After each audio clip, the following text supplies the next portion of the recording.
we're here. We have to run, please, hurry. I swear, I didn't move it.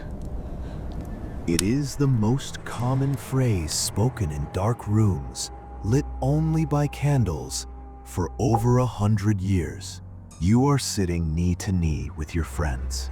Your fingers are lightly touching a plastic planchette. You ask a question into the void, and suddenly it moves. It doesn't feel like a twitch. It feels like a pull. A magnetic force dragging your hand across the board against your will. It spells out names you couldn't possibly know. It reveals secrets. And the terror you feel in that moment is real. But here's the uncomfortable question. If you didn't move it, and your friend didn't move it, who did?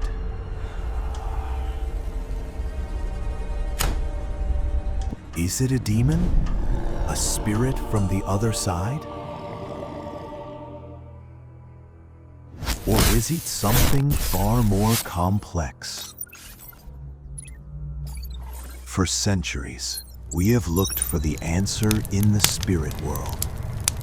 But we were looking in the wrong place. The ghost isn't in the room. The ghost is inside your own skull. Welcome to Belief Decoded. Today, we are not just debunking a board game. We are exposing a glitch in the human brain, known as the Ideomotor Effect. We are going to show you how your brain can move your muscles without your permission. Write scripts you didn't know you knew. Put your fingers on the planchette. It's time to move. Before we dissect your brain, we must dissect the board itself. If you think the Ouija board is a mystic portal, you have fallen for the greatest marketing trick of the 19th century. The year was 1890. The place? Baltimore. There were no ancient mystics involved. Just a businessman named Charles Kennard. He didn't want to summon the dead. He wanted to summon the dollar. America was obsessed with spiritualism.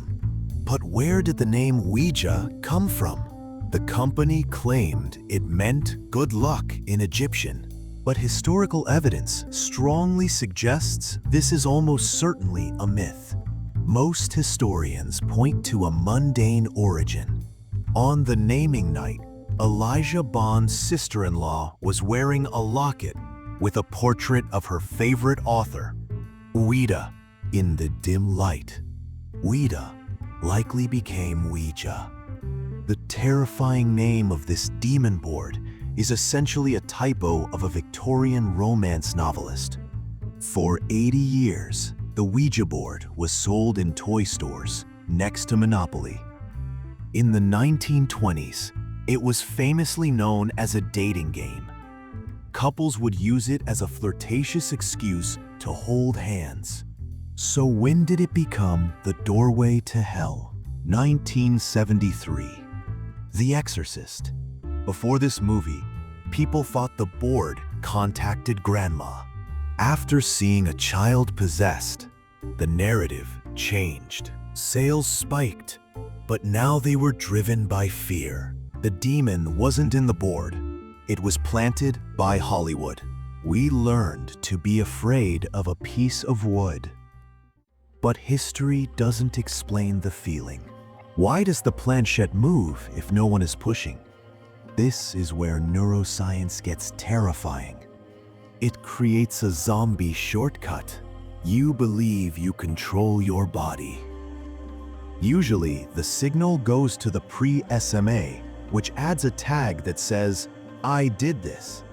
But the Ideomotor Effect bypasses this center. Your muscles move, but the "I did this" tag is never created. It's not that you lose control. It's just that your conscious mind is no longer in charge. Free will stops being the CEO. This leads to a failure in the comparator model. Normally, your brain predicts sensation and cancels it out. That's why you cannot tickle yourself. But in Ouija, the brain doesn't predict the movement. So when your own finger pushes, it feels loud and heavy. You're not lying. You really feel a ghost. But that ghost is just your own muscles, operating in zombie mode. You might be saying, "No, Belief Decoded, I know what I felt. It knew things I didn't know." Fair enough. Let's stop theorizing and start testing. And now comes the most dangerous part. The experiment that killed the seance instantly. Exhibit A. Michael Faraday, 1853. The great physicist investigated table turning, where participants claimed spirits were pulling the table.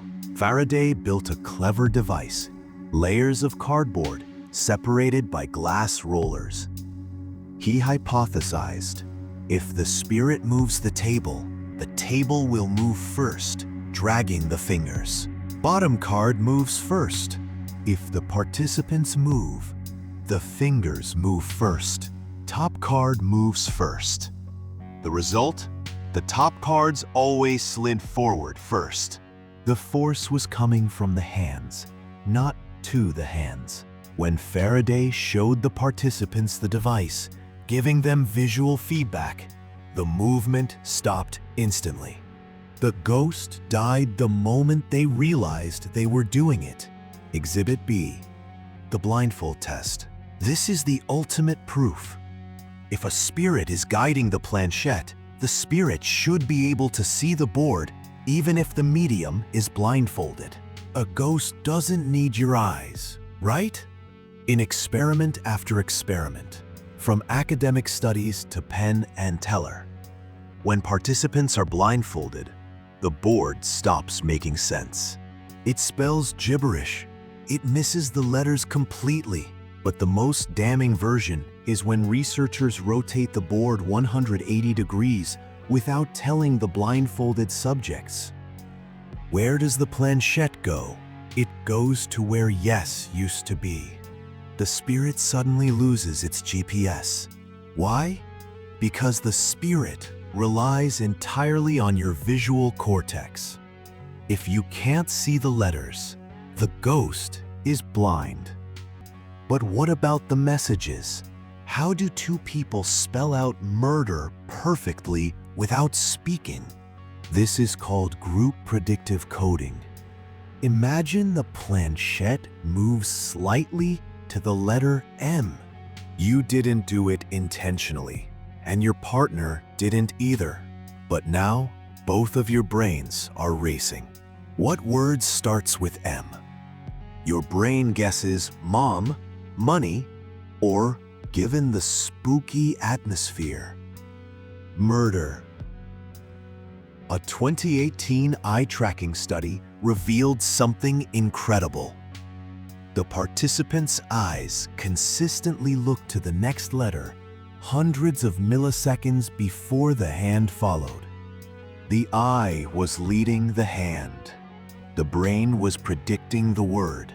Since both you and your friend have watched the same horror movies, your brains predict the same scary words.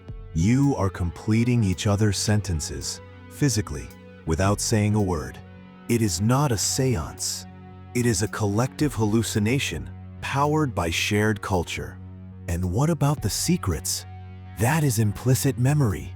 Research shows that people answer trivia questions with significantly higher accuracy using a Ouija board than when guessing verbally. Your subconscious mind holds millions of facts, names, dates that your conscious mind forgot. The Ideomotor Effect unlocks the library of your subconscious. It talks to the parts of you that you forgot existed. So, is the Ouija board a hoax? In a way, yes. There are no demons, no portals, no Captain Howdy. But in another way, it is something far more magical. It is a tool that allows us to hack our own nervous system. It creates a temporary split in our consciousness, allowing us to experience our own thoughts as if they were alien to us. It proves that we are not the masters of our own minds.